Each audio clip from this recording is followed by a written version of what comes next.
What is import export? Import export का मतलब ये है कि हम कोई प्रोडक्ट एक्सपोर्ट कर रहे हैं, उसे इम्पोर्ट एक्सपोर्ट के लिए कहते हैं। या जिस भी चीज़ से फॉरेक्स जनरेट होता है, it's a part of the export import. What inspired you most to come into this business line? Basically मुझे सबसे ज़्यादा अट्रैक्ट इस इम्पोर्ट एक्सपोर्ट ने किया है। जितना इजी हम सोचते हैं इम्पोर्ट एक्सपोर्ट, क्या ये उतना इजी है? एक नॉर्मल अगर आदमी इम्पोर्ट एक्सपोर्ट शुरू कर रहा है जी, किसी प्रोडक्ट का करे, बेसिक से एटलीस्ट शुरुआत में उसका 2 से 5 लाख के बीच में लगता है। अगर आपको एकदम निटी-ग्रिटी से इस बिजनेस में जाना है, इम्पोर्ट एक्सपोर्ट और कंसल्टिंग, तो इंटरनेशनल मार्केट का रिसर्च है वो आप कैसे करते हैं? देखिए, सबसे पहले इंटरनेशनल मार्केट रिसर्च आपको ये देखना पड़ेगा कि वहाँ का कल्चर क्या है। ओके, सबसे मेजर पॉइंट ये है कि आप किस कंट्री को टारगेट कर रहे हैं। हाँ करेक्ट। रिसेंटली एक एपिसोड हुआ हाँ, ऑल हाँ। Over the world, Pahalgam attack, जैसे कि मैं हाँ, उसके हाँ। रेफरेंस में बात करूंगी। लाइक उसकी वजह से वॉर की स्थिति बनी, कुछ हद तक हुआ भी। तो मैं ये जानना चाहती हूँ कि वॉर की स्थिति में जितने भी रिस्क इस बिजनेस में आते हैं, तो उसे आप रिस्क को कैसे मिटिगेट करते हैं फिर? आप जब इंडिया पाकिस्तान वॉर होता है Yes. या इन बांग्लादेश भी अभी उनकी बहुत ज़्यादा पॉलिटिकल प्रॉब्लम से चलती हैं, यस, आपने सुना होगा कि वो अपना एयर स्पेस बंद कर देते हैं। करेक्ट। जितने भी बिजनेसमैन है, सबसे पहले वो यही चीज़ देखते हैं कि यार इस कंट्री में वॉर हो रही है, तो अगर मेरा सामान इसी कंट्री से राउट होके आ रहा है तो अब वो कहाँ से आएगा, कहाँ से आएगा? कितनी देर में मेरे पास पहुँचेगा, मेरी कैसी रिक्वायरमेंट्स फुलफिल होंगे। देखिए, सबसे बड़ा जो मुझे बैरियर लगता है जो चाइना और इंडिया में कंपटीशन है, वो है लैंग्वेज बैरियर। यस, हम इंग्लिश स्पीकिंग हमारी बहुत बड़ी जनरेशन हमारी Yes. बहुत बड़ी है, लेकिन सबसे बड़ी प्रॉब्लम फर्स्ट एजुकेशन सिस्टम। उनका एजुकेशन सिस्टम बहुत स्ट्रॉन्ग है। हमारे यहाँ एजुकेशन सिस्टम बहुत हमारा पीछे है। वीकनेसेस क्या हो सकती हैं चाइना की? चाइना कॉपी करता है, सबसे Copy. बड़े उसका प्लस पॉइंट भी है, माइनस Minus point भी है। हम चाइना को कहते हैं कॉपी।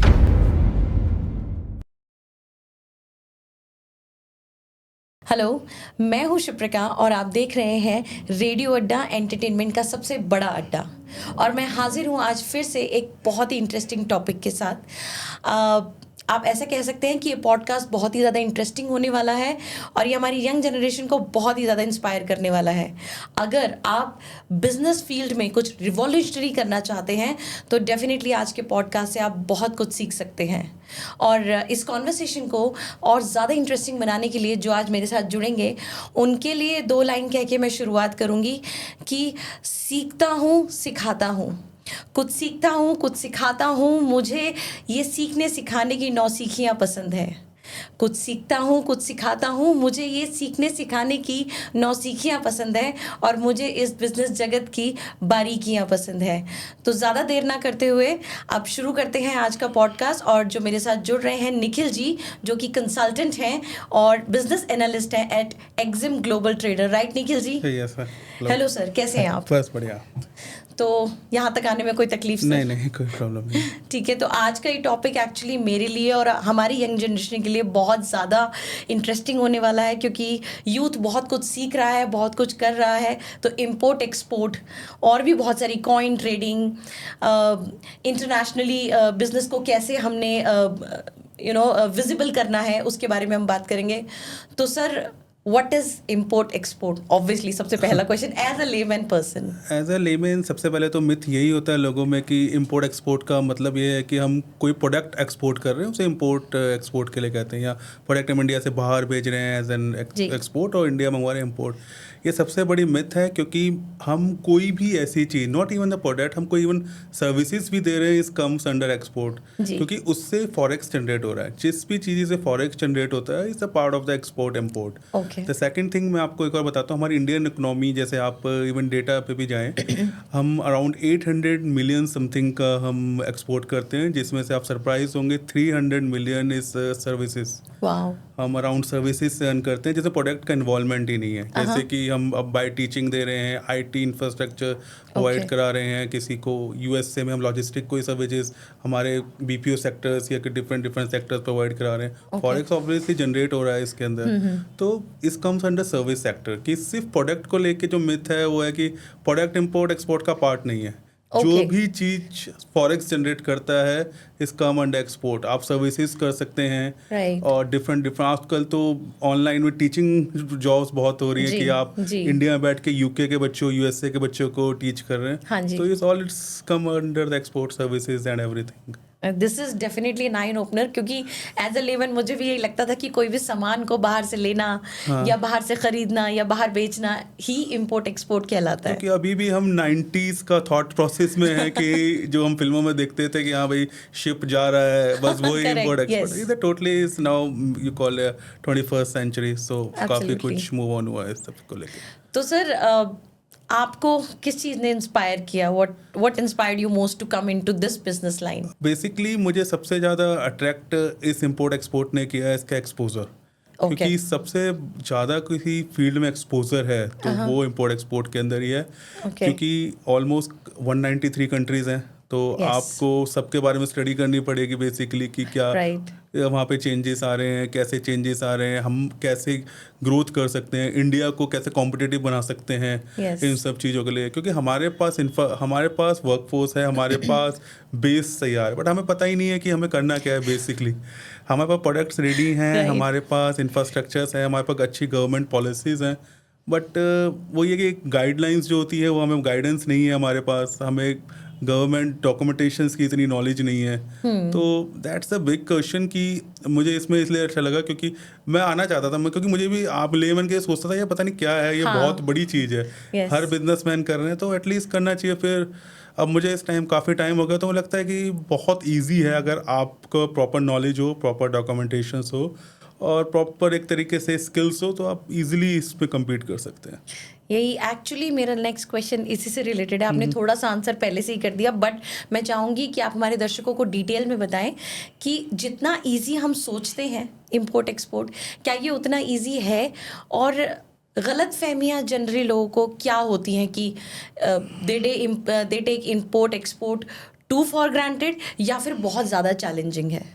अब मैं आपको एक सिंपल एग्जांपल देता हूँ। आप एक फॉरेन विजिट प्लान कर रहे हैं जी, फर्स्ट टाइम जा रहे हैं आप, हाँ जी, तो आपको क्या क्या चीज़ें ध्यान रखनी पड़ेंगे? अब मैं एग्जांपल आपको दे रहा हूँ कि आप फॉरेन जा रहे हैं, फर्स्ट टाइम जा रहे हैं, तो आप क्या क्या चीज़ें टेक केयर करेंगे?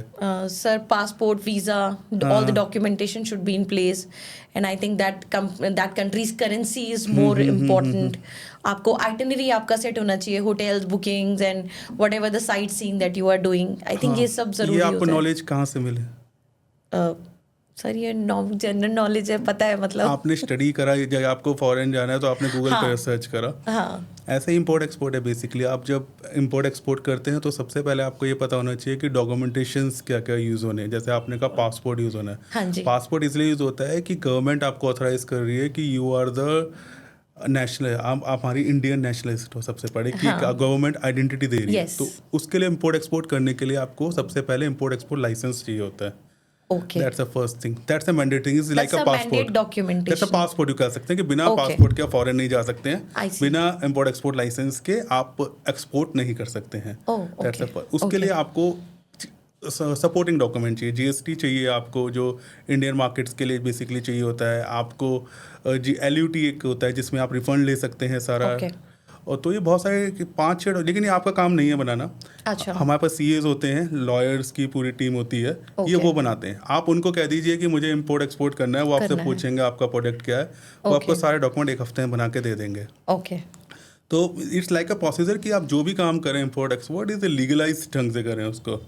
अगर आप लीगलाइज कर रहे हैं आपको 1% भी कहीं प्रॉब्लम नहीं आएगी, फर्स्ट थिंग। और गवर्नमेंट को नॉलेज में रख के करिए आप, कि गवर्नमेंट सपोर्ट से करिए, आपको कभी ना स्कैम होगा आपके साथ। और हमेशा ही आप इजीली आप जब फॉरेन जा रहे हैं फर्स्ट टाइम ही तो आपको थोड़ा सा लगता है यार, सेकंड टाइम तो आपको कोई प्रॉब्लम है ही नहीं, हैबिचुअल हो जाते हैं। तो और जब भी आप फॉरेन जा रहे हो तो टेक केयर एक्स्ट्रा करते हो भाई, पूरी लिस्ट देखते हो, चेक लिस्ट होती है। तो जस्ट लाइक इंपोर्ट एक्सपोर्ट आपके पूरी चेक लिस्ट है, उसको फॉलो करो, that's it. Okay, quite an information. मेरा अगला सवाल आपसे ये है कि ये भी again layman point of view से है कि लोग कहते हैं कि 25,000 के मिनिमम अमाउंट के साथ भी आप अगर इंपोर्ट एक्सपोर्ट शुरू करें, please pardon me if I am thinking anything wrong, but क्योंकि आप एक्सपर्ट है तो मैं आपसे पूछ रही हूँ कि छोटा सा भी अमाउंट है, लाइक 25,000 और आप मिलियनेयर बन सकते हैं। ये आपने यूट्यूब में ही देखा होगा बहुत सारा कि सारे जो अपने आपको इंटरनेशनल ट्रेनर्स कहते हैं, सबसे पहले यही लाइन होती है, आप 20। मैं आपसे दोबारा वही बताऊँ, आप एक फॉरेन ट्रिप प्लान कर रहे हैं, आप 25,000 में जा सकते हैं इंक्लूडिंग ऑल डॉक्यूमेंट? नो। जब आप नहीं जा सकते तो आपका सामान कैसे चला जाएगा? सबसे लॉजिकली यही सोचिए ना, आपके डॉक्यूमेंट प्रिपेयर कर रहे हैं, इवन पासपोर्ट आप प्रिपेयर, जैसे मैंने कहा था डॉक्यूमेंट प्रिपेयर कर रहे हैं, उसी में अराउंड 20-25,000 का खर्चा आ जाता है। आप 25,000 सिर्फ डॉक्यूमेंट्स पे खर्च कर रहे हैं, ये all the part of the documents. अच्छा, 25,000 वो ये इन्वॉल्व ही नहीं करेंगे। ओके। ये सबसे बड़ी मिथ यंगस्टर्स में रहती है कि यार कोई सैलरीड बंदर है, उसकी सैलरी जैसे मैं कहता हूँ 25,000, अब वो कहता है यार ये 25,000 बिजनेस शुरू कर देता हूँ। अब वो लग जाएगा रिसर्च करने, but end of the day उसे पता चलेगा यार मैं वो तो डॉक्यूमेंटेशन यानी बंदे को कहने का फॉरेन जाना है 25,000 में, उसने टिकट्स बुक करा ली बट उसके पासपोर्ट ही नहीं है। तो यही प्रॉब्लम है कि आपको जो भी करना है स्टार्ट फ्रॉम बिगिनिंग से करना पड़ेगा, कि आपको सबसे पहले लीगलाइज होना पड़ेगा, गवर्नमेंट को इन्फॉर्म करना पड़ेगा कि मैं इंपोर्ट एक्सपोर्ट कर रहा हूँ। उसके लाइसेंस प्रॉपर लगते हैं, और लाइसेंस ज़्यादा वो नहीं है, मैंने कहा 25-30,000 आपके ईजिली सारे लाइसेंस बन जाएंगे, और ये आपका विद इन अ वीक भी बन जाते हैं सारे, विद इन एक हफ्ते में सारे बन जाते हैं। बस आपको अपनी विजन क्लियर रखना है कि आपको करना क्या है। अब ये नहीं है कि डॉक्यूमेंट बनवा लो और फिर बने ही पड़े हैं वो उसके लिए, क्योंकि अब वो ईजिली हर साल आपको कुछ अमाउंट पे करना पड़ता है रिन्यूअल्स बेसिस को, उसके लिए जीएसटी यूनिवर्सिटी के लिए वो ज़्यादा नहीं होता, नॉर्मल होता है वो उसके लिए। जैसे पासपोर्ट है उसका तो आपको रिन्यूअल कराना पड़ता है टाइम के बाद।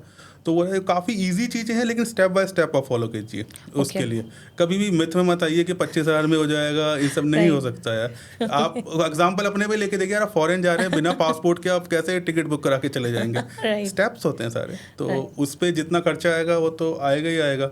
एक नॉर्मल अगर आदमी इम्पोर्ट एक्सपोर्ट शुरू कर रहा है किसी प्रोडक्ट का करे, बेसिक से एटलीस्ट शुरुआत में उसका 2 से 5 लाख के बीच में लगता है approx. Okay, this is the minimum. ये बेसिक्स है जो फर्स्ट टाइम कर रहा है। नेक्स्ट टाइम तो आपको आइडिया लग जाता है कि आपका प्रोडक्ट है, लेकिन जो फर्स्ट टाइम है एटलीस्ट 2 to 5 लाख इन्वेस्टमेंट है, इंक्लूडिंग डॉक्यूमेंटेशन, इंक्लूडिंग और जो फीसिस होती है, इंक्लूडिंग आपका जो लॉजिस्टिक प्रोसीजर है, सब कुछ। तो उसमें लगते हैं 2 से 5 लाख रुपए approx. Okay, alright. So it's a common myth tagline that 25,000 से मिलियनेयर बनना, no it is not possible. So I hope ये क्वेश्चन का आंसर बहुत अच्छे से मिल गया होगा। Who wanted to pursue their business in definitely in this field. Sir, मेरा अगला सवाल है, गूगल तो खैर एक माध्यम है ही आजकल, AI बहुत रोल प्ले कर रहा है, ChatGPT you get answer for all the questions, but still अगर आपको एकदम निटी ग्रिटी से इस बिजनेस में जाना है, इम्पोर्ट एक्सपोर्ट और कंसल्टिंग, तो इंटरनेशनल मार्केट का रिसर्च है वो आप कैसे करते हैं? देखिए, सबसे पहले इंटरनेशनल मार्केट रिसर्च आपको ये देखना पड़ेगा कि वहाँ का कल्चर क्या है। ओके। सबसे मेजर पॉइंट ये है कि आप किस कंट्री को टारगेट कर रहे हैं। हाँ, करेक्ट। अगर मेरा टारगेट US है या मैं कहता हूँ यूरोपियन कंट्रीज है, सबसे पहले मैं वहाँ पे देखूंगा कि मैं क्या ले जा सकता हूँ वहाँ पे। सबसे बड़ी बात है इंडियन मार्केट है, मैं इंडियन मार्केट में सबसे पहले देखूंगा इंडियन मार्केट में सबसे ज़्यादा क्या बिकता है। तो हमारे पास जो सबसे ज़्यादा परचेज है वो मिडिल क्लास लोग करते हैं। 90% हमारे पास जो सेल्स प्रोसेस है, तो मैं टारगेट मिडिल क्लास लोग करूँगा। मिडिल क्लास क्या नॉर्मली ऑर्डर करते हैं, घर का सामान ऑर्डर करते हैं, बेसिकली हेल्थ प्रोडक्ट्स ऑर्डर करते हैं, आजकल तो फिटनेस प्रोडक्ट का बहुत ज़्यादा करते हैं।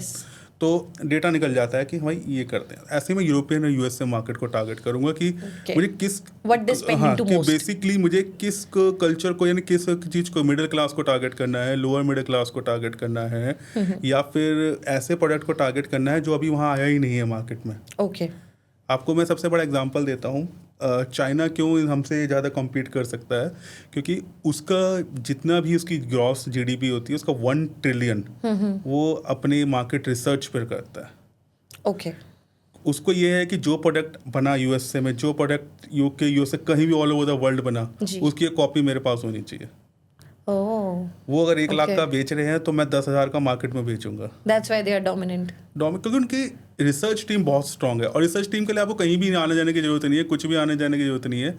आप जैसे Amazon.India खोलते हैं जी, Amazon.USA खोलिए, Amazon UK खोलिए, Amazon यूरोप खोलिए, ये इजीली ऑनलाइन है। वहाँ पे देखिए कि सबसे ज़्यादा कौन सा प्रोडक्ट बिक रहा है। इसके लिए आपको जो कहते हैं सॉफ्टवेयर की जरूरत होती है, जैसे हीलियम हो गया, 12010 और जो सॉफ्टवेयर होते हैं कहते हैं वो यूज़ करने की जरूरत नहीं है।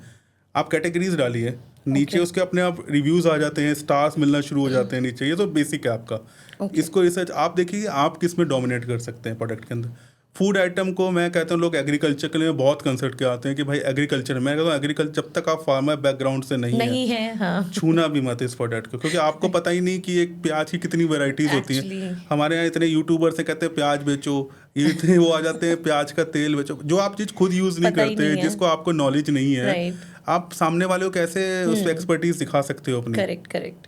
अब वो चीज़ एक्सपर्टीज दिखाओ जिसमें आप डोमिनेंट हो। मैं हमेशा ये कहता हूँ कि फर्स्ट प्रेफरेंस हमेशा पैसा कभी मत रखो, कि आप मनी माइंडेड से अगर जा रहे हो कहीं कोई भी बिजनेस करने, इवन जॉब पर्पस के लिए मत जाओ, क्योंकि आपका फोकस ही नहीं है, आपका फोकस पैसा है। अगर आपकी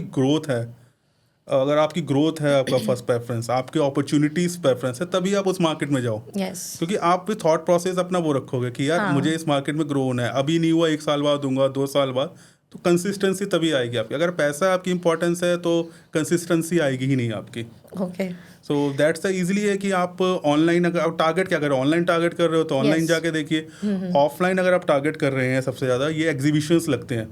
जैसे मैं FIO का मेंबर हूँ, फेडरेशन ऑफ इसके लिए इम्पोर्ट एक्सपोर्ट ऑर्गेनाइजेशन का मेंबर हूँ, तो ऐसे भी आप किसी मेंबर्स बनिए। ये तो गवर्नमेंट ओपनली RCMC मेंबरशिप्स होती है एक्सपोर्ट, क्योंकि पर्टिकुलर प्रोडक्ट के लिए पर्टिकुलर उन्होंने एक प्रमोशन गवर्नमेंट ने की हुई है। आप जिसमें एक्सपर्टीज़ हैं, जैसे आप ज्वेलरीज में एक्सपर्टीज़ है, आपका टेक्सटाइल्स में एक्सपर्टीज़ है, वो आप ज्वाइन कीजिए। गवर्नमेंट आपको खुद बताएगी कि भाई यहाँ एग्जीबिशंस लग रहे हैं, यहाँ ये ऑल ओवर द वर्ल्ड बताती है। इवन आपको हेल्प भी करेगी वीज़ा पर्पस सबके लिए। जाके मिलिए। अगर आपको कुछ भी नॉलेज नहीं है, जीरो नॉलेज भी है, आप अपने लेवल के मतलब उसी फील्ड के लोगों से मिलोगे, आपको मार्केट का पता चल जाएगा कि भाई मार्केट में क्या चल रहा है। थॉट प्रोसेस बायर्स का पता चलेगा, बायर्स की सबसे पहले कैपेबिलिटीज पता चलेगी कि वो कितना पे करने के लिए रेडी है आपको। क्योंकि जब तक आप लाइव किसी के साथ नहीं मिलोगे यूट्यूब से, तो मेरे ख्याल से कोई नहीं सीख सकता, बेसिक्स भी नहीं सीख सकता। जब तक मार्केट में जाइए, जो अगर बिजनेस का मतलब है मार्केट, जब तक आप मार्केट में जाके सामने वाले का एक्सप्लोर नहीं करेंगे तो आप आपको कुछ भी नहीं आता। जब भी आप जाके एटलीस्ट बात तो करिए, बात करने थोड़ी मना कर देगा कोई आपसे।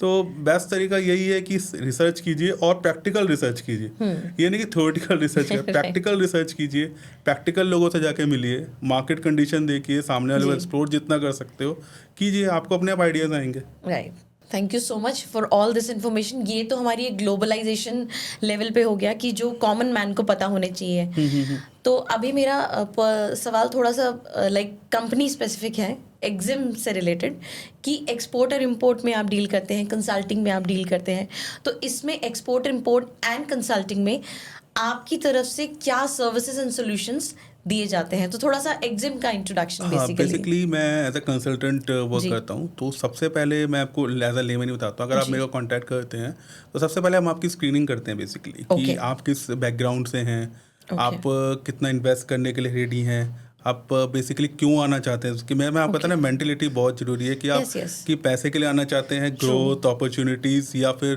पर्पस बेसिकली क्या है आपका। तो हम ये कोई सेट ऑफ इंटरव्यू आप नहीं, सेट ऑफ इंटरव्यू नहीं है कि मैं टाइम उनका भी वेस्ट नहीं करना चाहता बेसिकली, कि उनको फर्स्ट में ही मैं कह दूं कि मैं आपको पूरा आपको कंसल्टेंसी दे दूंगा, फिर एंड ऑफ द डे मैं आपको कह दूं यार आप तो नहीं कर पाएगा, तो मैं उसको उसी पोजीशन में लाता ही नहीं हूँ।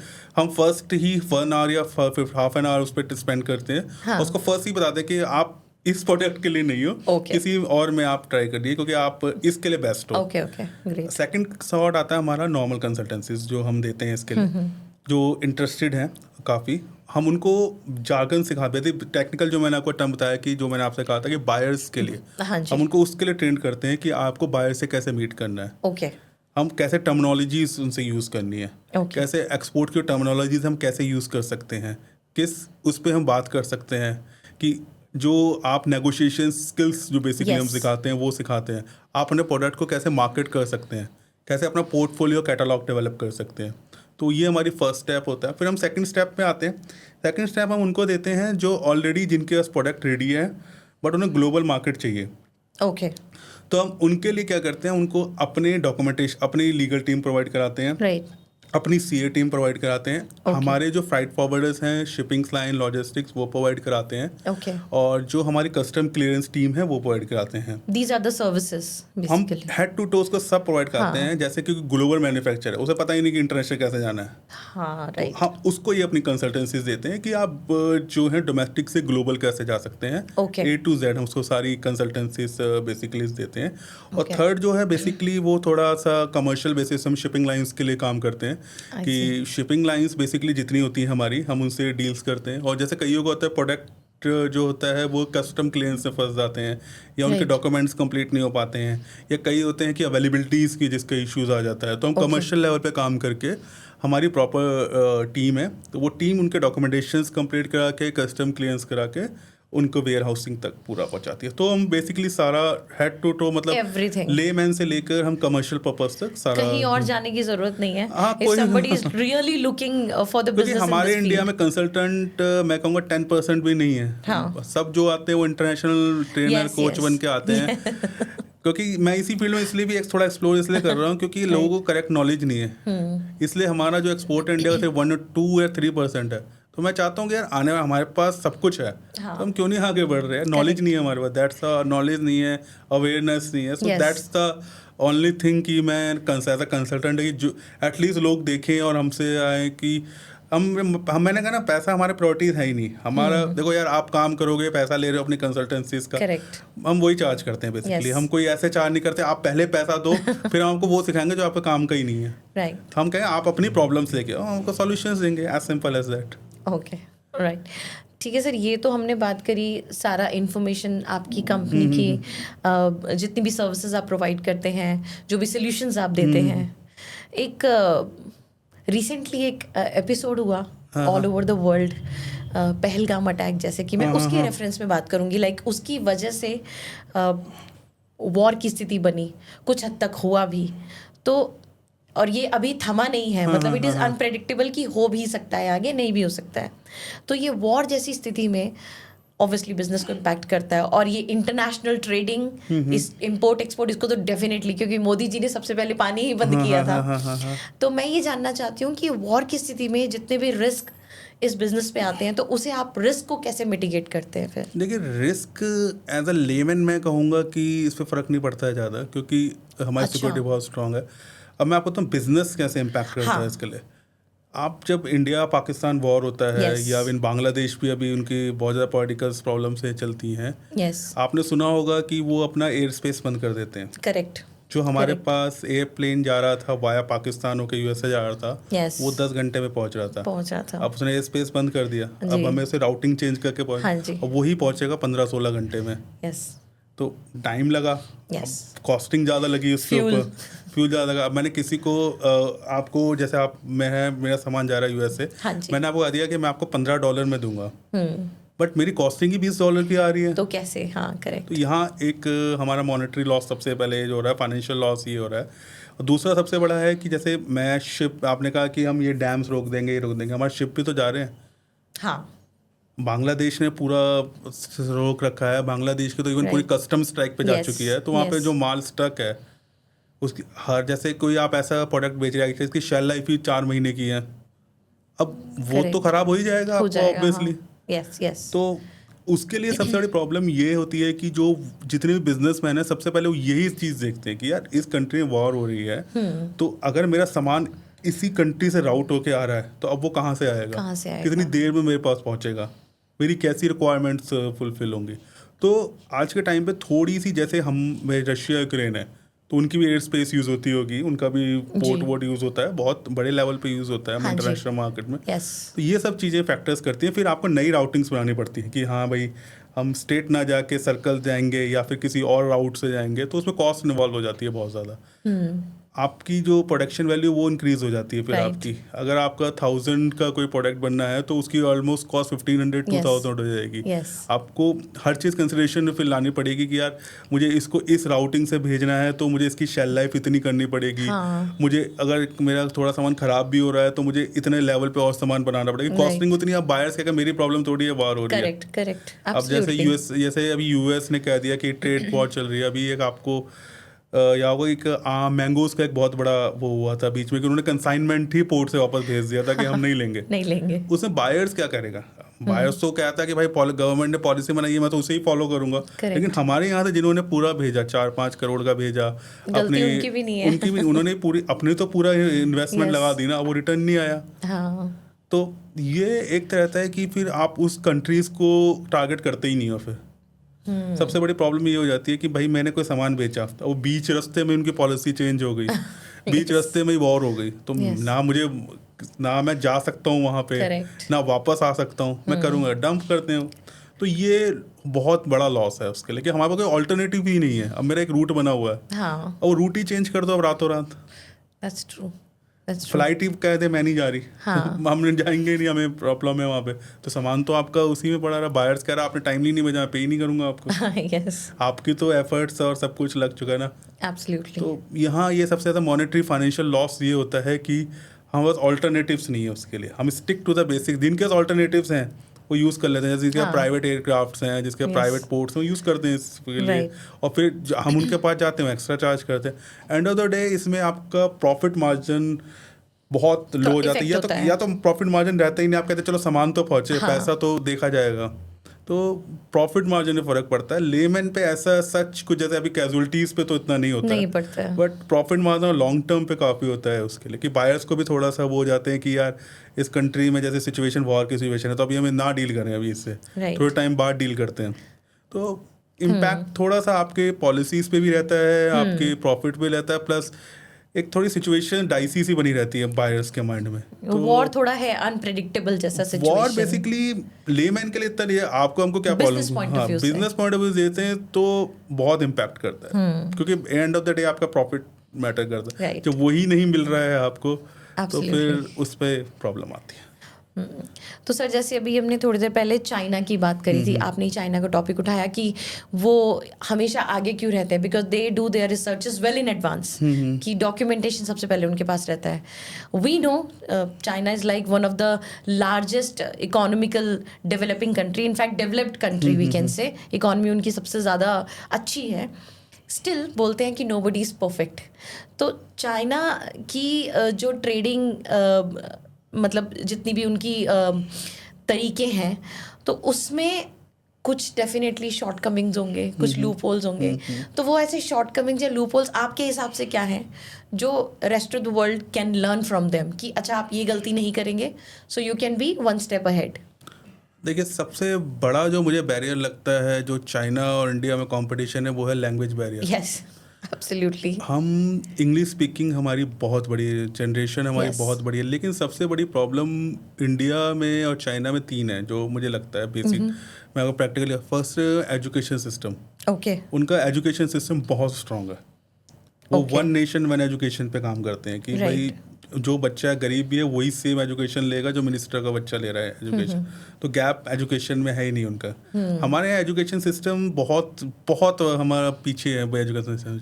हमें वन नेशन वन एजुकेशन पे अगर हम फोकस करें आने वाले 10 साल में या 12 साल में, कि भाई हम इतना एटलीस्ट उनको कॉम्पिटिटिव बना दें कि मार्केट में जाके उसे जॉब्स खुद कर ढूंढे कि हाँ भाई ये बंदा स्किलफुल है, हमें इसे हायर करना है.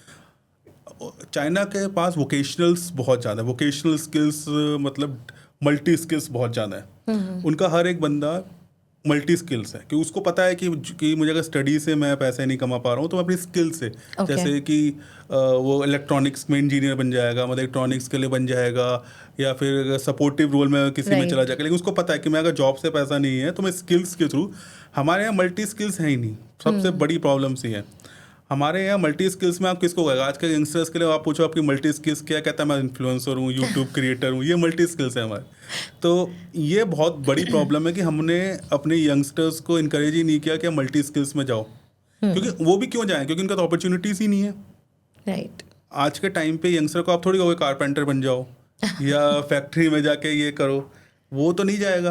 या आप उसको कहते हो फ़ोन के लिए आप करो, जबकि वो उनके लिए प्राइड फील करते हैं. चाइना जाओ तो वो प्राउड फील करते हैं कि हम नेशंस के लिए कुछ कर रहे हैं, हम नेशंस के लिए रेवेन्यू जनरेट कर रहे हैं. तभी उनकी बहुत बड़ी हब है, क्योंकि उनको वो नहीं है कि यार जैसे कहते हैं ना कि झिझक होती है कि यार हमने एजुकेशन करके हम ये काम करेंगे. उनके लिए वो प्राउड वाली टीम है कि हम ये काम कर रहे हैं, इसलिए नेशनल के लिए रेवेन्यू जनरेट हो रहा है. राइट. हमारे यंगस्टर्स में वो चीज़ नहीं. हमारे यंगस्टर्स में नंबर्स मैटर करते हैं कि यार मैंने 12th पास कर ली, मुझे इतने नंबर्स आ गए, मैंने ग्रेजुएशन कर ली, मैं इतने नंबर, अब मैं सैलरी पैकेज पे जाऊंगा इतने नंबर्स पे. तो हम नंबर्स गेम में रहते हैं.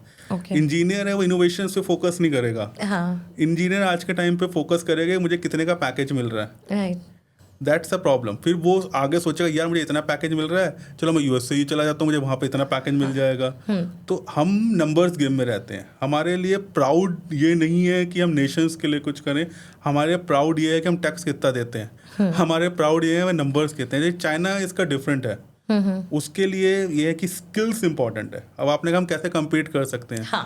मतलब चाइना का भी कुछ ना कुछ तो शॉर्टकमिंग्स उनका भी बिल्कुल, होगा मैं बताता ही। हूँ हमारे 3 मैं कहूँगा कि अगर हम उस पर वर्क करें तो हम डेफिनेटली उससे कम्पीट कर सकते हैं, इवन नेक्स्ट 10 ईयर्स में कम्पीट कर सकते हैं। फर्स्ट मैंने आपको बताया एजुकेशन, यस बहुत बड़े लेवल पे हमें एक रूथलेस अप्रोच के साथ वन नेशन वन एजुकेशन को पे फोकस करना चाहिए, ताकि हम अपने यूथ को इतना प्रिपेयर कर सकें कि और इतना रेवेन्यू जनरेट कर सकें। सबसे बढ़िया सेकंड अप्रोच मैं जो कहूँगा, हम हमारे उनके पास भी इक्विवेलेंट लेबर फोर्स है, हमारे पास उनसे ज़्यादा लेबर फोर्स है एट नंबर। यस सबसे बड़ा डिफरेंस आता है उनके स्किल्ड लेबर फोर्स है, ओके हमारे पास अनस्किल्ड लेबर फोर्स है।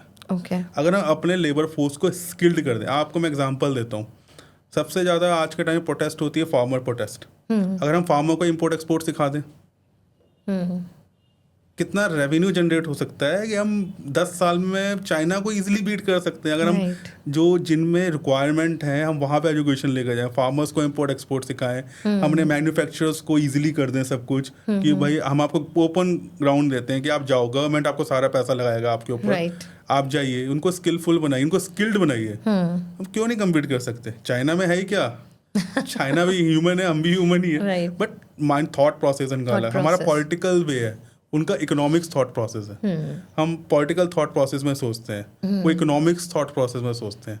दैट्स द बिगेस्ट कि हम दोनों। और तीसरा मैं कहूँगा लैंग्वेज, जो मैंने आपसे पहले डिस्कस किया था, बैरियर है उनके पास उनकी चाइनीज लैंग्वेज को बड़ा प्राउडली फील करते हैं वो, they are proud of their language.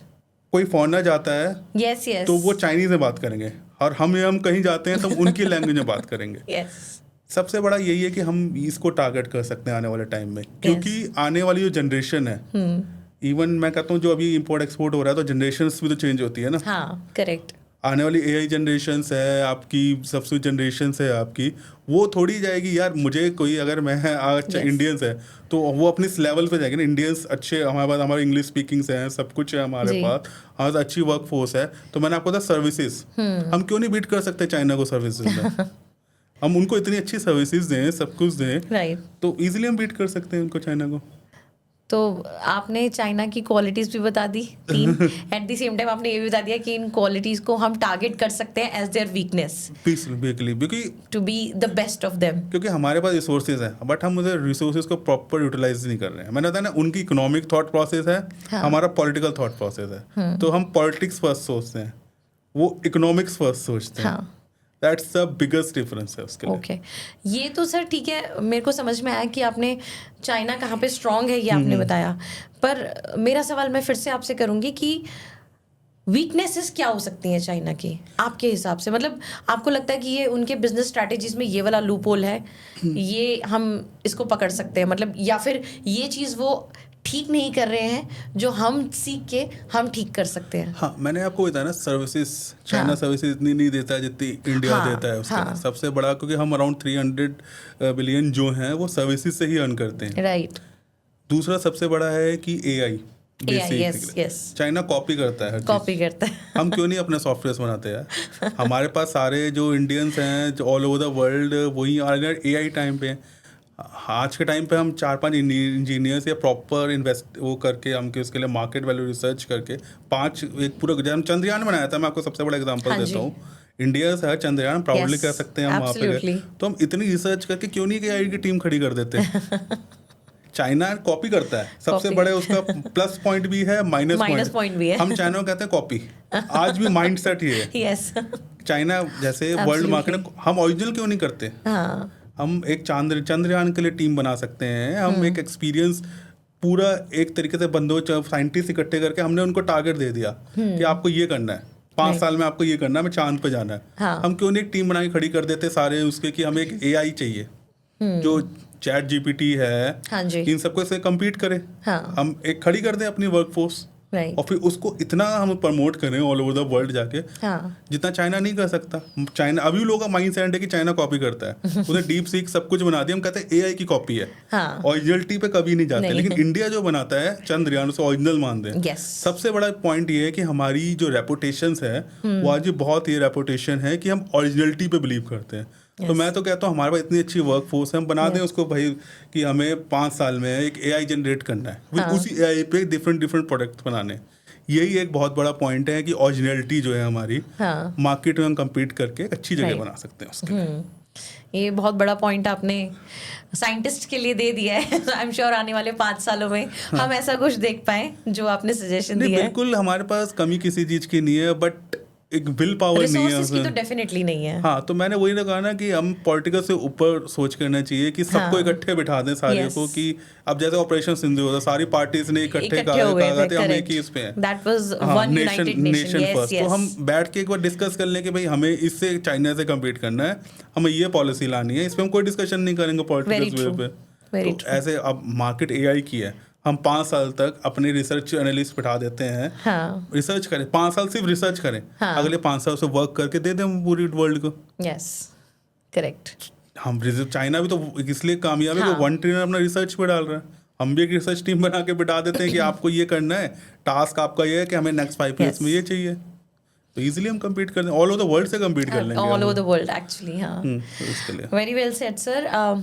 इसके साथ मैं बढ़ूंगी अपने अगले सवाल की तरफ कि आपको क्या लगता है बिजनेस में सक्सेसफुल होने के लिए आपके लिए इम्पोर्टेंट क्या है आपके हिसाब से, कि प्रैक्टिकल स्किल्स ज़्यादा इम्पोर्टेंट है या आपको फॉर्मल एजुकेशन होना ज़्यादा इम्पोर्टेंट है? देखिए, डिपेंड करता है कि सक्सेस को आपकी डेफिनेशंस क्या होती है बेसिकली।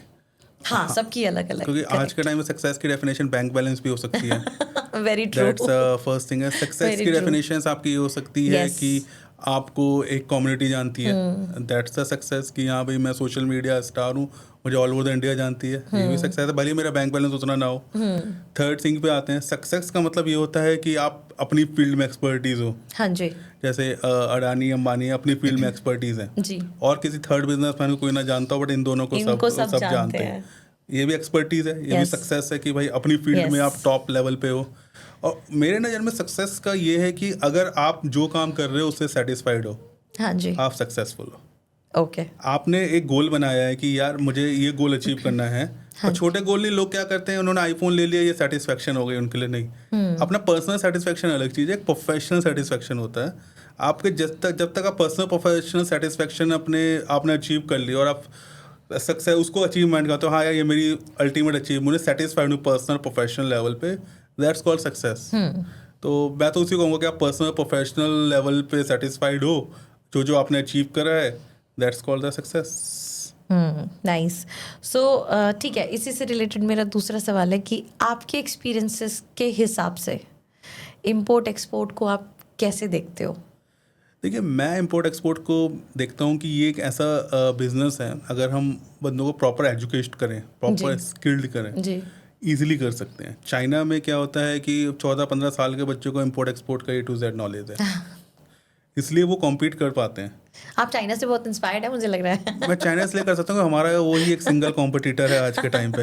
एब्सोल्युटली। क्योंकि चाइना को ही आप अगर बीट कर दोगे तो इंडिया नंबर 1 है। नंबर 1 है, एब्सोल्युटली। तो यस यस। हमारा जब तक हमें तो उसी से कॉम्पीट करना है ना, जो हमारा बिग कॉम्पिटिटर है। हाँ, कि हम किससे क्यों कर रहे हैं, कि हम उससे किस बात में पीछे हैं। मैं थोड़ी कंपेयर करूंगा यूएस से, जिसका मैन्युफैक्चरिंग इंडस्ट्रीज ही नहीं है एक्चुअली। हाँ, उसके ऊपर वो डिपेंडेंट है, वो डिपेंड ही एक्सपोर्ट इंपोर्ट हाँ, क्योंकि पे है। उनके पास जो लेबर फोर्स है वो काम ही नहीं करेगी। आप इंडस्ट्रीज वहाँ खोल भी तो उनके लेबर फोर्स नहीं है काम करने के लिए, तो आप क्यों उस पर फोकस। यूके यूएस में भी यही है कि वहाँ का एनवायरनमेंट ही ऐसा है, वहाँ पर डेमोग्राफिक ऐसा है कि वो नहीं करेंगे। अब आते हैं एशिया पे। एशिया में वियतनाम हो गया, चाइना। वियतनाम में भी इतना बड़ा दिखता नहीं है, लेकिन इधर चाइना के बाद सेकंड लार्जेस्ट है वो भी।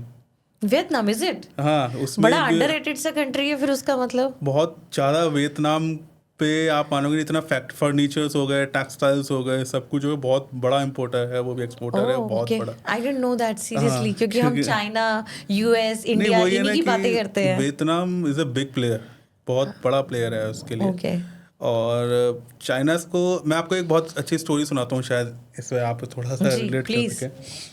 एक 2019 के अंदर एक, जैसे आपने अभी सुना होगा, फ्री ट्रेड एग्रीमेंट बहुत चल रहे हैं, एक ऑर्गेनाइजेशन बिल्ड हुई थी RCEP करके।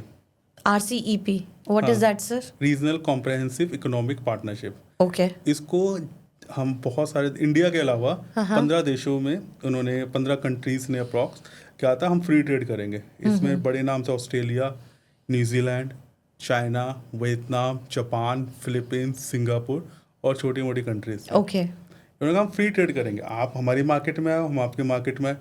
ये लोग गए इंडिया के बाद कि आप भी हमारे साथ आ जाओ। ओके। 15 कंट्रीज हैं, 16 कंट्रीज हो जाएंगे, हम फ्री ट्रेड करेंगे, आपस में फ्री ट्रेड करेंगे। इकोनॉमी का अप्रॉक्स 20-25 बिलियन, मतलब इनका परसेंटेज था, मतलब 30% अप्रॉक्स पॉपुलेशन वर्ल्ड की इन्वॉल्व होती है इसमें फ्री ट्रेड में। और हम वर्ल्ड इकोनॉमी को इस फ्री ट्रेड एग्रीमेंट से 20-23% इकोनॉमी का हमारे हाथ में होता। लेकिन मोदी जी ने मना कर दिया, मैं नहीं आऊँगा। बहुत बढ़िया डिसीजन था वो। नॉर्मल आप कहोगे कि नहीं था, सबसे बढ़िया डिसीजन ये था कि इंडिया ने चाइना, ऑस्ट्रेलिया, न्यूजीलैंड को अपनी मार्केट नहीं दी। ओके, एज अ लेमन मैं आपसे कहूँ कि हमें पूरी मार्केट मिल रही है चाइना में, आप तो कहोगे यार इससे बड़ी बात तो कोई हो ही नहीं सकती। इंटरनेशनली और हमें 15 देशों में, 15 देशों में हम जा रहे हैं। लेकिन का रिवर्सल भी तो सोचिए, 15 देशों को भी तो आपकी मार्केट मिल रही है। अगर चाइना इंडिया में आ जाए तो छोटे जितने मैन्युफैक्चरर्स हैं वैसे ही खत्म कर देगा। ऑस्ट्रेलिया, न्यूजीलैंड अगर आ जाए, ऑस्ट्रेलिया न्यूजीलैंड सबसे ज़्यादा डेयरी प्रोडक्ट्स बनाता है ऑल ओवर द वर्ल्ड में। उसके बाद जितनी उसकी पॉपुलेशन नहीं है उसके गायें होंगी। यस, ऑस्ट्रेलिया तो कहते हैं famous for the Hershey cows. इतना अगर वो हमारी मार्केट में आ जाए तो डेयरी प्रोडक्ट ही खत्म कर देगा वो। हाँ, आई एग्री। तो ये जो डिसीजन था मोदी जी ने बहुत बढ़िया लिया था उस टाइम पे कि हम इस ऑर्गेनाइजेशंस में नहीं आएंगे क्योंकि आप इंडियन मार्केट ही खत्म कर दोगे। लेकिन अगर उस टाइम पे देखा जाए, अगर इंडिया उस टाइम पे चली जाती, मैं कहता हूँ प्रॉफिट शॉर्ट टर्म होता, बट लॉस हम आज तक हम रिकवर नहीं कर पा रहे होते उसके लिए, क्योंकि मार्केट हम ओपन दे रहे हैं उनको। राइट। तो यही एक सबसे बड़ा रीजन है कि इंपोर्ट एक्सपोर्ट जब भी आप करते हो तो लॉन्ग टर्म विजन के साथ करना चाहिए। आपको शॉर्ट टर्म विजन रखना ही नहीं चाहिए। जैसे एक कहावत है कि आप छोटे फायदे के लिए बड़ा नुकसान मत कीजिए। और बड़े नुकसान, अगर बड़ा फायदा मिल रहा है तो छोटा नुकसान चलता है। तो वही है कि आपको लॉन्ग टर्म विजन ही रखना पड़ेगा। इंपोर्ट एक्सपोर्ट का मतलब ही लॉन्ग टर्म विजन है। अगर लॉन्ग टर्म आप नहीं सोच रहे हो तो आप शॉर्ट टर्म के लिए मत जाओ। शॉर्ट टर्म में कमा के आप करोगे क्या यार? वो आपका जितना नहीं आपने कमा भी लिया तो वो आपका जितनी सर्विसेज है उसी में लग जाएगा, कुछ कमाओगे नहीं। अगर लॉन्ग टर्म कोई बायर मिला एक टाइम थोड़ी आपसे लॉयल्टी बनाओ ना अपनी आप। जैसे आप कोई आईफोन यूज़ करते हो या OnePlus या कोई ABC फ़ोन यूज़ करते हो, आपने एक बार फ़ोन खरीद लिया, 1-2 साल वही सेम उसका फ़ोन खरीदते, तो लॉयल्टी बहुत ज़रूरी है इसमें। इंटरनेशनल हो, डोमेस्टिक सेक्टर हो, लॉयल्टी ही बनाइए आप, सबसे बड़ी वो है, वही काम आएगी आपके लॉन्ग टर्म पे। राइट। मुझे ऐसा लग रहा है इस पॉडकास्ट में you are reading my mind, क्योंकि मेरा हर सवाल से पहले आपका कुछ आंसर रेडी होता है। सो आपने मोदी जी का जिक्र किया तो मेरा अगला सवाल उन्हीं से रिलेटेड है कि हमारे जो माननीय मोदी जी, हमारे प्रधानमंत्री जी हैं, उनके कुछ बिजनेस स्ट्रैटेजीज रहे हैं, स्पेशली इम्पोर्ट एक्सपोर्ट पे उन्होंने बहुत अपना स्ट्रैटेजीज अप्लाई किया है, बहुत चीज़ें चेंज की हैं। तो इसकी वजह से एज अ लेमैन अगेन मैं जानना चाहूँगी कि Indian economy first of all और उसके बाद वर्ल्ड इकोनॉमी कैसे इफ़ेक्ट हुए हैं, और सबसे ज़्यादा कि इंडियन इकोनॉमी पे इसका क्या इफ़ेक्ट पड़ा है, क्या एडवर्स इफ़ेक्ट है या पॉजिटिव इफ़ेक्ट्स हुए हैं, उनके डिसीजंस कैसे रहे हैं। मतलब नहीं देखिए, सबसे पहले तो डिसीजन मैंने आपको यही बताया था। हाँ, सबसे मैंने तभी बोला you are reading my mind, क्योंकि ये मैं कहूँगा बहुत बड़ा डिसीजन था एक टाइम पे, या काफ़ी इसमें थॉट प्रोसेस लगा होगा कि हमें जाना चाहिए नहीं जाना चाहिए। ऑफ कोर्स, क्योंकि अगर हम उनकी मार्केट में जा रहे हैं एंड ऑफ द डे वो भी हमारी मार्केट में आ रहे हैं, तो ये सबसे बड़ा डिसीजन था कि मोदी जी ने मना करा, हमारा लॉस हुआ। एंड ऑफ द डे मैं कहूँगा हमारा लॉस हुआ। दूसरा मैं कहूँगा मोदी जी ने एक मेक इन इंडिया शुरू किया था जी, बहुत 2014-15 में जी। उस टाइम पे हमारे पास डोमेस्टिक प्रोडक्ट में टैग की बात लेता हूँ, स्पाइस था, कार्बन था, माइक्रोमैक्स, आज कहाँ है वो? राइट। आज हमें Xiaomi है, OnePlus है, राइट, Oppo है, Vivo है, सब चाइना है। यस। मोदी जी की पॉलिसीज बहुत स्ट्रांग है, उनका विजन बहुत स्ट्रांग है, लेकिन ग्राउंड रियलिटी पे वो नज़र नहीं आता। मैं आपको रियलिटी बताऊँ, सबसे बड़ी प्रॉब्लम मैंने आपको वही बताया, जब तक हम अपना एजुकेशन सिस्टम स्ट्रांग नहीं करेंगे, हम अपने वर्क फोर्स को स्किल्ड नहीं करेंगे, और सबसे बड़ा पॉइंट है कि हम जो हमारी लोअर, जैसे हम लेबर, जैसे फार्मर्स हो गए, जो छोटे छोटे मैन्युफैक्चरर्स हो गए, उनको हम इतना स्किल और इतना कॉन्फिडेंस और प्लस उनको फाइनेंशियल्स नहीं देंगे कि आप जाओ मार्केट में। हाँ, राइट। प्रॉब्लम ये मोदी जी भी क्या करें, अब मोदी जी कोई डिसीजन लेते हैं, हाँ, जैसे फार्मर के लिए उन्होंने डिसीजन लिए, हाँ, बहुत बड़े, क्या हुआ, प्रोटेस्ट हुई और डिसीजन वापस हो गए। जब तक आप ग्राउंड पे रूथलेसली वर्क नहीं करेंगे तो आप कैसे एक्सपेक्ट कर सकते हैं रिजल्ट्स? सबसे बड़ी प्रॉब्लम ये है कि उनके बिजनेस बहुत अच्छे हैं, पॉलिसीज बहुत अच्छी हैं, बट ग्राउंड वर्क उस एग्रेशन से नहीं हो पाता जितना वो एक्सपेक्टेशंस करते हैं। हमें उसके लिए एक रूथलेस अप्रोच रखनी पड़ेगी, हाँ, कि 1 नेशन 1 एजुकेशन है, कोई डिस्कशन नहीं होगी उसके ऊपर, वो चलता रहना चाहिए। स्किल्ड इंडिया है, तो हमें हर बंदे को स्किल करना है स्कूल लेवल से। वो चलता रहना चाहिए, उसमें कोई पॉलिटिकल डिस्कशंस नहीं होगी। हमारे लेवल पे सबसे बड़ी प्रॉब्लम ये है कि हम थॉट प्रोसेस हमारे बहुत अच्छे हैं, बट जब तक वो ग्राउंड रियलिटी नहीं बनती ना, तब तक हम उसे नहीं कह सकते कि वो वर्क कर रहा है। हमारा कितना बड़ा एक्सपोर्ट है, 2-3% मैक्सिमम करते हैं, 4% ले लीजिए हम, ये एक्सपोर्ट करते हैं हम। और उसमें से मैक्सिमम एक्सपोर्ट क्या करते हैं जो बड़े लेवल के। छोटे लेवल पे तो हम ई कॉमर्स पे करते हैं काम मोस्टली, या फिर बायर्स बहुत छोटे 4-5 करोड़ इतने लेवल पे काम करते हैं, जिसमें 5 करोड़ काम कर रहे हो, 30-40% तो आपकी सर्विसेज में चला जाएगा जो आप ले रहे हो। सबसे बड़ी प्रॉब्लम वो है कि हम जो है एजुकेटेड इसलिए नहीं है कि हमें नॉलेज नहीं है कि हमें कहाँ से बायर्स लाना है, कहाँ से एक्सपोज होते हैं, कहाँ से ये जाता है। मैंने कहा ना, आप सबसे पहले अगर आपके पास है अपने ऊपर इन्वेस्ट करो यार। आप नॉलेज लो सबसे पहले कि आपको करना क्या है। आप एक्सपोज में जाइए, आप फॉरेनर से आप विजिट, आप कहीं ट्रैवल पे भी जाते हो विजिट में, वहाँ के मार्केट घूमिए, होलसेल मार्केट घूमिए, वहाँ देखिए क्या क्या चीज़ें लोग खरीद रहे हैं, वहाँ पे लोगों से बात कीजिए, आपको अपने आप न्यू आइडियाज़ आएंगे। मैं जैसे यूरोप जा रहा हूँ तो मैं देख रहा हूँ कि यार यूरोप में लोग इंडियन ये प्रोडक्ट खरीद रहे हैं, हैंडलूम्स ज़्यादा खरीद रहे हैं, जूट बैग्स ज़्यादा खरीद रहे हैं। जो बेच रहा है मैं उससे आके बात करूँगा, यार हमारा जूट बैग्स का काम है, आपको 10 यूरो का मिल रहा है, मैं आपको 4 यूरो का दे दूंगा। तो क्यों नहीं करेगा? आपको एटलीस्ट मार्केट में तो जाओ, भले ही लॉस में जाओ शुरू में, मार्केट तो बनाओ अपनी। सबसे बड़ा पॉइंट ये है कि हमें इनिशिएटिव, हमें गवर्नमेंट पे डिपेंडेंसी जब रखनी चाहिए जब हम इंडिपेंडेंट ना हो, जब हमें लगे कि यार गवर्नमेंट आपको इतना सपोर्ट करती है, मजाक नहीं कर रहा, इतना सपोर्ट करती है आपको, लेकिन आपको पता ही नहीं है। आज का आदमी नॉर्मल बंदे यही सब नॉलेज स्किल्स अगर आप हो तो आपको यही नहीं पता लाइसेंस कहाँ से मिलता है, आपको यही नहीं पता डॉक्यूमेंटेशन कैसे प्रिपेयर करते हैं, आपको यही नहीं पता कि मैं आपको बताता हूँ इम्पोर्ट एक्सपोर्ट में 5 होती हैं चीज़ें। सबसे पहला होगा मैन्युफैक्चरर हो गया, जो आपको सामान देगा। सेकंड आप खुद हो गए जो बिजनेस मीटिंग्स करेंगे, बायर्स लाएंगे, नेगोशिएशंस करेंगे। थर्ड स्टेप होता है आपकी लीगल टीम होगी जो आपके डॉक्यूमेंट्री प्रिपेयर करके देगी। फोर्थ पिलर है इसका फ्राइट फॉरवर्डर, जो आपको शिपिंग्स की लॉजिस्टिक्स, कंटेनर्स ये सब देगा।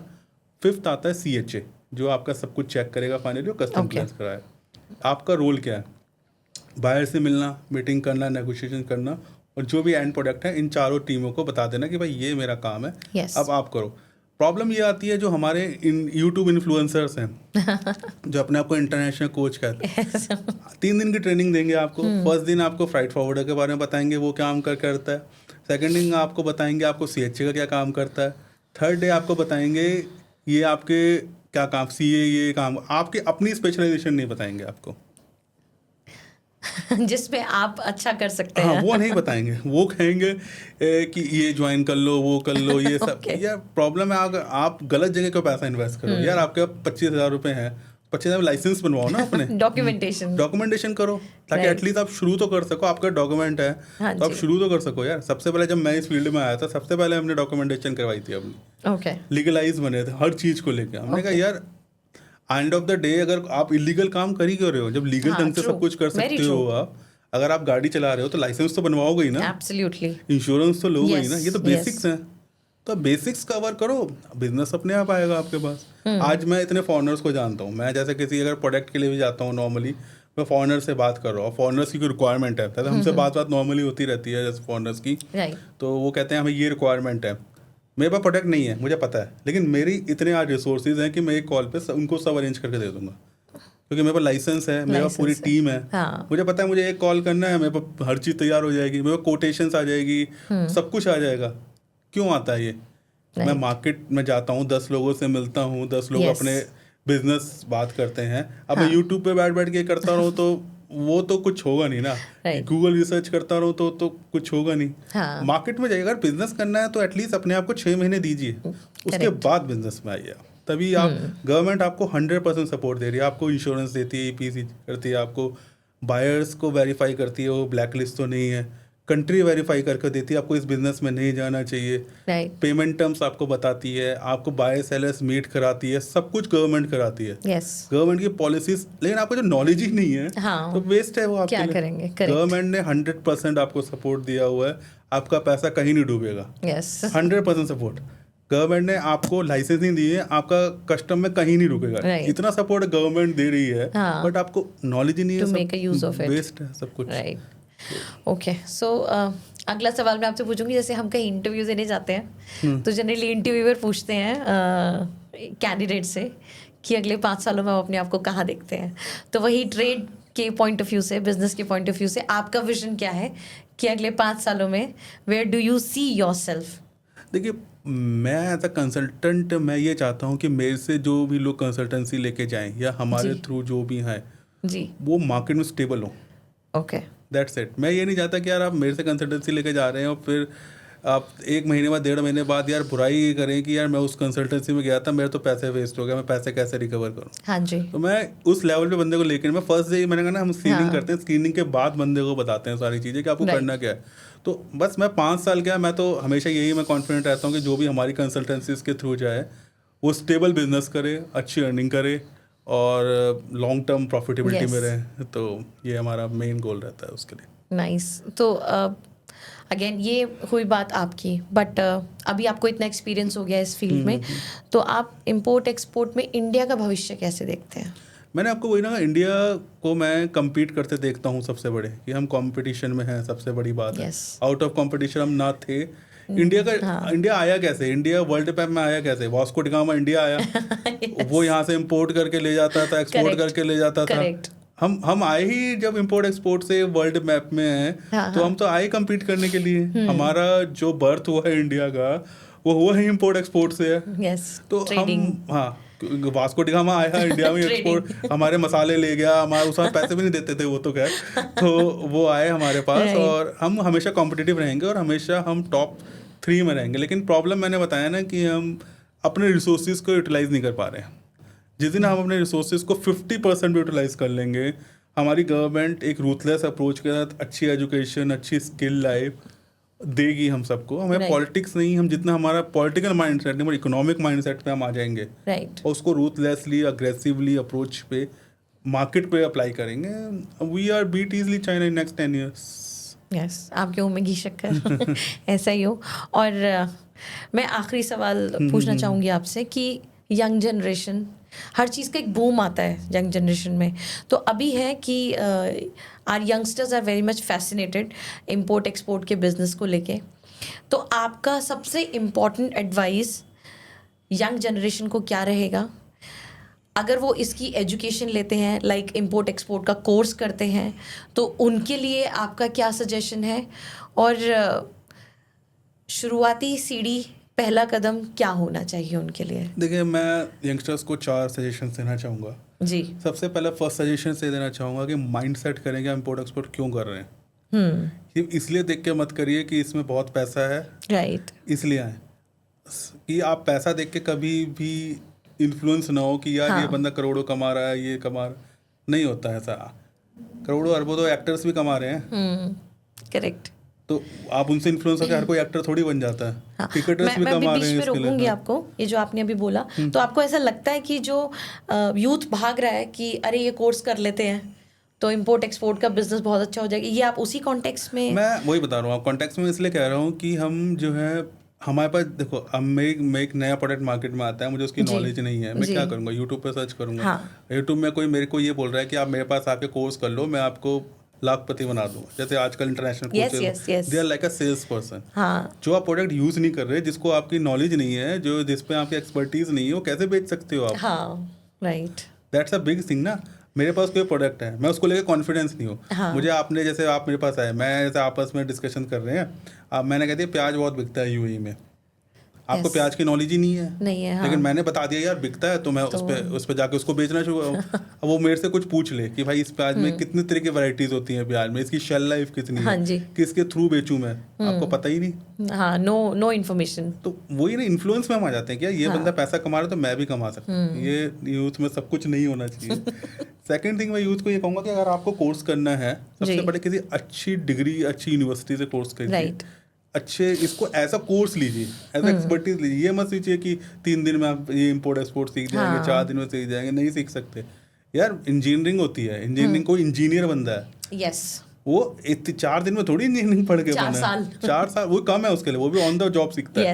यस यूथ को कहता हूँ मैं कि अगर आपको किसी चीज़ में एक्सपर्टीज चाहिए, उसकी प्रॉपर नॉलेज है, प्रॉपर यूनिवर्सिटी में जाएं, प्रॉपर अच्छे पोस्ट ग्रेजुएशंस करें, डिप्लोमा करें उसके हाँ। लिए, ताकि वहाँ पे जो टीचर्स हैं आपके पास, जो आपका ग्रुप है, राइट उससे आपको बहुत कुछ सीखने को मिलेगा।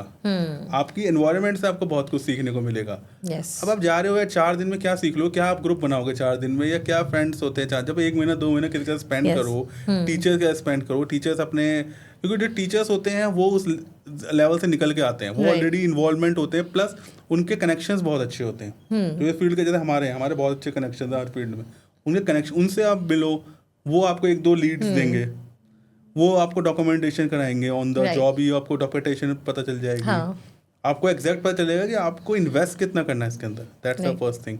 थर्ड सजेशन तो मैं सबसे पहला यही दूंगा कि सोशल मीडिया पे ना जाएं, कि माइंड डाइवर्ट होता है आपका, क्योंकि आप 10 चीज़ें देखते हैं, आप 10 चीज़ों का थॉट प्रोसेस करते हैं, फिर एक पे ही फोकस हाँ। नहीं कर पाते आप। करेक्ट यार वो ये बेच रहा है, प्लास्टिक बेच रहा है, वो तेल बेच रहा है, वो प्याज बेच रहा है, आलू बेच रहा है, वो कह रहा है लेदर बेचो। यार जिसमें आपकी एक्सपर्टीज है उसमें जाओ वो ना। करो। जिस चीज में आपकी True, एक्सपर्टीज है, true. आपको जब तक अपने पे कॉन्फिडेंस नहीं है, आपको अपने प्रोडक्ट पे कॉन्फिडेंस नहीं है, आपको Right. प्रोडक्ट की A to Z नॉलेज नहीं है, हाँ सामने लोग कैसे कन्विंस कर सकते हो यार आप? Yes. बायर्स मिलना बहुत आसान, मैं कहना गवर्नमेंट का 100% सपोर्ट है। यस बायर्स आपको 1 हफ्ते में मिल जाएगा, कन्विंस क्या करोगे यार बायर्स को? चौथा मैं कहता हूँ कि जितना रिसर्च कर सकते हो मार्केट में जाके, जितना रिसर्च कर सकते हो करो। और ऐसे नहीं कि रिसर्च किसी के साथ भाई किसी इंस्टीट्यूट में, जो ऐसे नहीं, रिसर्च का मतलब होता है ऑनलाइन जाओ, यस यूएस अमेजोन यूएस खोलो, आप अमेजोन यूके खोलो, यूरोप देखो, वहाँ पे रिसर्च करो कौन से प्रोडक्ट बिक रहे हैं, कितने मार्जिन पे बिक रहे हैं, इंडियन प्राइस से उससे कंपेयर करो आप, कि अगर यहाँ कोई 10 रुपये की चीज़ मिल रही है तो वहाँ पे एज पर डॉलर कितने की बिक रही है। राइट फिर आप मार्केट में जाके देखो कि मैन्युफैक्चरर वो कितने की दे रहा है आपको, फिर ये देखो कि आप अपने ब्रांड से उसको बेच सकते हो कि नहीं बेच सकते। और जैसे आप फ्राइट फॉरवर्ड है, मैंने इन सब के नाम लिए, टेक्निकल्स नाम है, आप इनसे बात करो जाके कि मैं अगर एक सामान बेच रहा हूँ यहाँ पे तो मुझे टोटल कॉस्टिंग कितनी आएगी, कितनी पड़ेगी। हाँ आपके माइंड में आप बायर से जाके पूछे, बायर आपसे पूछेगा यार इसकी कॉस्टिंग कितनी है, आप एकदम से कॉस्टिंग नहीं देते, मगर टेक्निकल हाँ। आप 3-4 दिन का टाइम लेते हैं, ओके लेकिन टेंटेटिवली तो उसे बताएंगे हाँ कि यार अप्रॉक्स इतना पड़ आपको जाएगा। अप्रॉक्स ही नहीं पता। हाँ। बायर एक बात को आपको देखते समझ जाता है आप क्या हो। हम जाते हैं, आपको नया बंदा होगा ना, वो कॉन्फिडेंट ही नहीं होगा, वो कुछ ऐसी बात बोल देगा बाहर जाएगा, यार मैं अपना पैसा क्यों लगाऊं इसके ऊपर। वो लैक ऑफ कॉन्फिडेंस होता है, क्योंकि Lack of half confidence. Information. जैसे मैं कहता हूँ हम कॉइन ट्रेडिंग भी करते हैं, हाँ जी हमारा एक अच्छा है कॉइन ट्रेडर्स, बहुत हम लोग coin trader all the world करते हैं क्योंकि हम ऑथराइज हैं उसके लिए। अच्छा हाँ बस लोग आते हैं अपने कॉइन्स लेके, मैं उनसे पूछता हूँ यार कहाँ से लिया, यार हमारे दादी नानी के रखे हुए थे ये सब। तो मैंने कहा एटलीस्ट आपको चलो नॉलेज तो है कि इतने पुराने हैं ये, अब हो सकता है उसकी कुछ भी नॉलेज ना हो, बट एटलीस्ट हम उसे हाईलाइट तो कर सकते हैं। हाँ। आपके पास एक चीज़ तो है, प्रोडक्ट तो है आपके Correct. पास। अब आपके पास प्रोडक्ट ही नहीं है, आप मार्केट में जाके कहो कि यार मुझे बायर चाहिए, मैं प्याज बेचता हूँ, वो कहते हैं कौन से प्याज बेचते हो यार मैं प्याज बेचता हूँ, कौन सी वैरायटी का प्याज, मैं चावल बेचता हूँ, चावल की 100 से ऊपर 100 वैरायटी variety, सही बात है। क्या कौन सा चावल मुझे नहीं पता कौन सा। राइट आपकी जो एक्सपर्टीज नहीं है आप मार्केट में स्टैंड नहीं कर सकते। Okay quite an information. Nikhil ji बहुत मजा आया आपसे बात Thank करके, बहुत सारी चीजें मैंने सीखी एज ए लेमैन। तो मुझे लगता है कि अगर मुझे कभी फ्यूचर में बिजनेस शुरू करना होगा मैं आप ही को कांटेक्ट करने वाली हूँ। Definitely thank you so much Nikhil ji. Thank you. तो ये थे हमारे साथ Nikhil ji Exim global trader से, और अगेन ऐसे ही इंटरेस्टिंग और इन्फॉर्मेटिव पॉडकास्ट हम आप तक लाते रहेंगे। तब तक के लिए देखते रहिए रेडियो अड्डा, एंटरटेनमेंट का सबसे बड़ा अड्डा। शिप्रिका साइंस ऑफ। Thank you.